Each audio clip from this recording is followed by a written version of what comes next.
আলহামদুলিল্লাহ। সমস্ত প্রশংসা পরম করুণাময় আল্লাহ তাআলার জন্য, যিনি সর্বময় ক্ষমতার মালিক, পূত পবিত্র ও নিরাপত্তা বিধায়ক। তিনি মুসলিমদের উপর তার পবিত্র ঘরের হজ ফরজ করেছেন এবং একে দিন ইসলামের অন্যতম স্তম্ভ বানিয়েছেন। আমি সাক্ষ্য দিচ্ছি আল্লাহ তাআলা ছাড়া কোনো সত্য ইলাহ নেই, তিনিই একমাত্র মালিক, সর্বজ্ঞানী। আমি আরও সাক্ষ্য দিচ্ছি মুহাম্মদ সাল্লাল্লাহু আলাইহি ওয়াসাল্লাম তার বান্দা ও রাসূল, যিনি সৃষ্টি জগতের শ্রেষ্ঠতম ব্যক্তি। তাঁর উপর, তাঁর পরিবার পরিজন, সাহাবায়ে কেরাম এবং তার অনুসারীদের উপর সর্বোত্তম দরুদ ও পরিপূর্ণ সালাম নাজিল হোক। আম্মা বাদ, হে লোক সকল, আপনারা আল্লাহ তাআলাকে ভয় করুন, কেননা এর মাধ্যমেই বান্দা আখিরাতে মুক্তি লাভ করবে। আল্লাহ সুবহানাহু ওয়া তাআলা সূরা হজ্জের শুরুতে ইরশাদ করেছেন, ইয়া আইয়ুহান নাসু তাকু রাব্বাকুম ইন্না জালজালাতাস সাআতি শাইউন আযীম।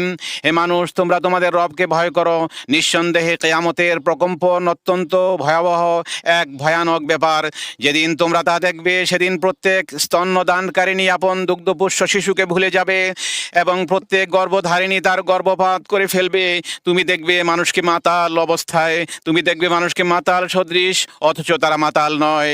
তবে আল্লাহর আযাবই অত্যন্ত কঠিন। আল্লাহ ভীতির অন্যতম অংশ হলো নেক আমল সম্পাদন করা এবং গুনাহ ও অসৎ কাজ বর্জনের মাধ্যমে কিয়ামতের দিনের জন্য প্রস্তুতি গ্রহণ করা। আল্লাহ তাআলা বলেন, এটা এজন্য যে আল্লাহই সত্য এবং তিনি মৃতকে জীবিত করেন, তিনি সব কিছুর উপর ক্ষমতাবান। এবং এ কারণে যে কিয়ামত আসবেই, এতে কোনো সন্দেহ নেই। যারা কবরে আছে, আল্লাহ তাদেরকে অবশ্যই পুনরুত্থিত করবেন। আল্লাহ তাআলা বলেন, আর নিশ্চয়ই আখিরাতের জন্য সর্বশ্রেষ্ঠ প্রস্তুতি গ্রহণ করার নির্দেশ আল্লাহ দিয়েছেন। নিশ্চয়ই আখিরাতের জন্য সর্বশ্রেষ্ঠ প্রস্তুতি সম্পন্ন হয় তাওহীদ বাস্তবায়ন করা, একমাত্র আল্লাহর ইবাদত করা এবং তাকে ছাড়া অন্য কারো কাছে দোয়া না করার মাধ্যমে।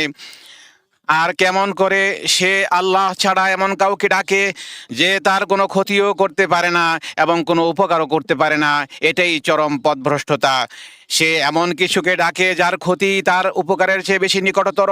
কত নিকৃষ্ট এই অভিভাবক এবং কত নিকৃষ্ট এই সহচর।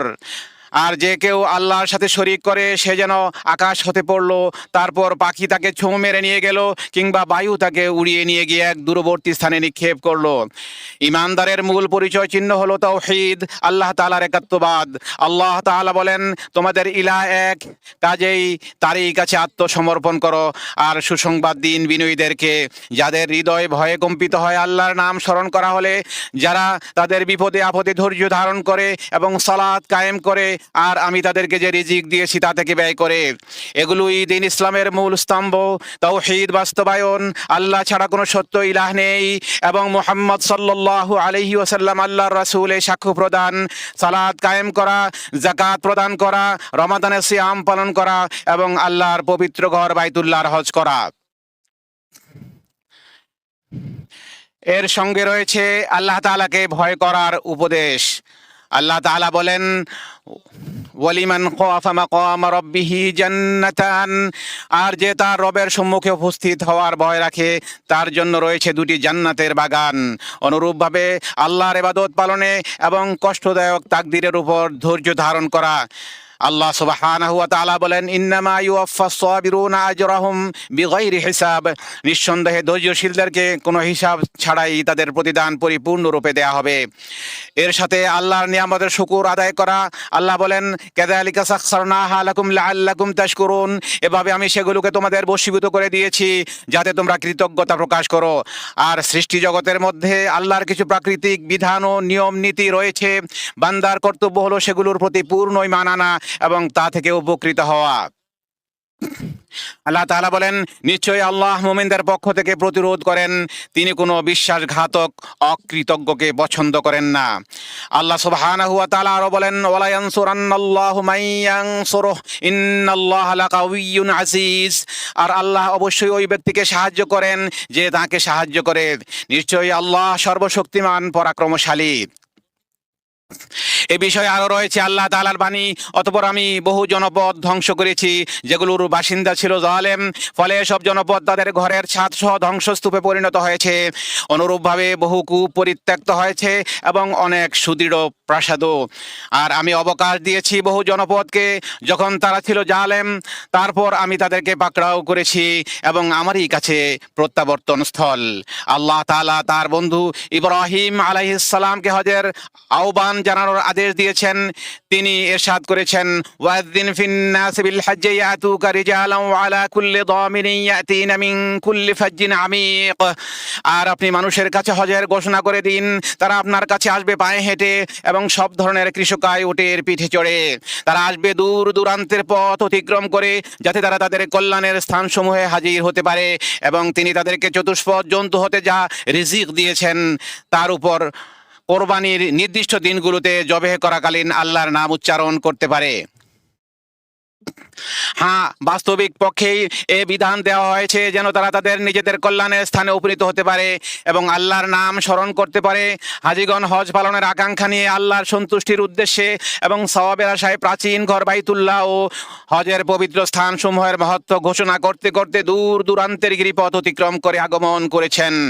মহান আল্লাহ সুবহানাহু ওয়া তাআলা বলেন, মসজিদে হারামকে আমি স্থানীয় ও বহিরাগত সকল মানুষের জন্য সমান করেছি। আর যে ব্যক্তি সীমা লঙ্ঘন করে এখানে পাপ কাজ করতে চায়, যে ব্যক্তি সীমা লঙ্ঘন করে এখানে পাপ কাজ করতে চায়, তাকে আমি যন্ত্রণাদায়ক আযাব আস্বাদন করাবো। তারা তাওহীদের আহ্বানে সাড়া দিয়ে এই স্থানগুলোতে উপস্থিত হচ্ছেন এবং তাদের উদ্দেশ্য হলো ইবাদতে আল্লাহর একত্ববাদ প্রতিষ্ঠা করা ও শিরক বর্জন করা। আল্লাহ তাআলা বলেন, সে সময়কে স্মরণ করো যখন আমি ইব্রাহিমের জন্য কাবা ঘরের স্থান নির্ধারণ করে বললাম, তুমি আমার সাথে কোনো কিছুকে অংশীদার বানিও না এবং আমার ঘরকে তাওয়াফকারী, দাঁড়িয়ে সালাত আদায়কারী ও রুকু সিজদাকারীদের জন্য পবিত্র করো। এই জন্যই কাবা ঘরের মর্যাদার সাথে সামঞ্জস্যশীল নয় এমন সব কিছু থেকে তাকে পবিত্র করতে হবে। অতএব হজের মধ্যে পাপাচার, ঝগড়া বিবাদ, রাজনৈতিক স্লোগান ও দলীয় আহ্বান ইত্যাদি কাজ করার কোনোই সুযোগ নেই, বরং হজ হতে হবে আল্লাহ তাআলার প্রতি বশ্যতা, নবী সাল্লাল্লাহু আলাইহি ওয়াসাল্লামের প্রতি আনুগত্য, বাহ্যিক ও আভ্যন্তরীণ পবিত্রতা, প্রতিজ্ঞা, চুক্তি ও অধিকার সমূহকে সম্মান জানানোর প্রকাশ ক্ষেত্র। আল্লাহ তাআলা ইরশাদ করেন, এটাই বিধান, আর কেউ আল্লাহ কর্তৃক নির্ধারিত পবিত্র স্থানসমূহকে সম্মান করলে তার রবের নিকট তাই তার জন্য উত্তম। অন্যত্র আল্লাহ সুবহানাহু ওয়া তাআলা বলেন, ওমাই ইউআযযিম শাআইরাল্লাহি ফাইন্নাহা মিন তাকওয়াল কুলুব। আর যে ব্যক্তি আল্লাহর নিদর্শনসমূহকে সম্মান করবে তা হবে তার অন্তরের তাকওয়ার পরিচায়ক। এজন্যই হজের মধ্যে ভাষার অমিল, রঙের পার্থক্য ও দেশের ভিন্নতা থাকা সত্ত্বেও ভালোবাসায় ভ্রাতৃত্বের আবরণে পারস্পরিক পরিচয়, একে অপরের সাথে অন্তরঙ্গতা, অন্যের প্রতি সাহায্যের মনোভাব এবং মুসলিমের মাঝে পারস্পরিক দায়িত্ববোধের নিদর্শন ফুটে ওঠে, যার ফলশ্রুতিতে তারা তাদের কল্যাণের স্থানে উপনীত হয় এবং হাদি হিসাবে জবাইকৃত পশু হতে মুসলিমদের মাঝে হাদি হিসাবে জবাইকৃত পশুগুলো তার ভাইদের মধ্যে বিতরণ করে গরিব দুঃখী থেকে আহরণ করায়। পাশাপাশি তাদের আচরণে থাকে অনুগ্রহ ও সহমর্মিতা এবং তাদের কথাবার্তায় থাকে সত্যবাদিতার ছাপ। আল্লাহ তাআলা বলেন, ওয়াজতানিবু কওলাজ জুর, আর তোমরা মিথ্যা কথা থেকে বিরত থাকো। আরাফার এই মহান অবস্থানের বিষয়ে আল্লাহ সুবহানাহু ওয়া তাআলা আপনাদের নিয়ে ফেরেশতাদের সাথে গর্ব করতে থাকেন। এটি সেই মহান স্থান যেখানে আল্লাহ তাআলা এই আয়াত নাযিল করেছেন, আল ইয়াউমা আকমালতু লাকুম দীনাকুম ওয়া আতমামতু আলাইকুম নি'মাতি ওয়া রাদিতু লাকুমুল ইসলাম দীনা। আজ আমি তোমাদের জন্য তোমাদের দ্বীনকে পরিপূর্ণ করলাম এবং তোমাদের উপর আমার নিয়ামত পরিপূর্ণ করলাম, আর তোমাদের জন্য দ্বীন হিসাবে ইসলামকেই মনোনীত করলাম। কাজেই আপনারা হিদায়াতের নবী মুহাম্মদ সাল্লাল্লাহু আলাইহি ওয়াসাল্লামের অনুসরণ করুন। তিনি যোহর ও আসর একত্রে ও কসর করে আদায় করেছেন। এরপর সূর্যাস্ত পর্যন্ত আল্লাহর জিকিরে মগ্ন ছিলেন। তারপর মুজদালিফার উদ্দেশ্যে রওনা হন। যেমন আল্লাহ তাআলা বলেছেন, অতঃপর যখন তোমরা আরাফাত হতে ফিরবে, তখন মাশআরুল হারামের নিকট আল্লাহকে স্মরণ করবে, আর তিনি যেভাবে তোমাদের শিক্ষা দিয়েছেন সেভাবেই তাকে স্মরণ করবে। বস্তুত তোমরা এর পূর্বে ছিলে পথভ্রষ্টদের অন্তর্গত। ঈদের দিন সকাল হওয়ার পর তিনি মিনার উদ্দেশ্যে রওনা হলেন। আল্লাহ তাআলা বলেন, সুম্মা আফিদু মিন হাইসু আফাদান নাস ওয়াস্তাগফিরুল্লাহ ইন্নাল্লাহা গফুরুর রহিম। তারপর তোমরা সেখান থেকে ফিরে এসো যেখান থেকে লোকেরা ফিরে আসে, আর আল্লাহর কাছে ক্ষমা প্রার্থনা করো, নিশ্চয়ই আল্লাহ অতিশয় ক্ষমাশীল, পরম দয়ালু।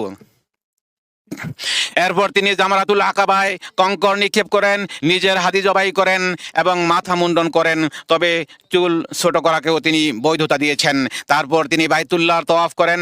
আল্লাহ তাআলা বলেন, এরপর তারা যেন পরিষ্কার পরিচ্ছন্ন হয়, তাদের মানত পূর্ণ করে এবং প্রাচীন ঘর বাইতুল্লাহর তওয়াফ করে।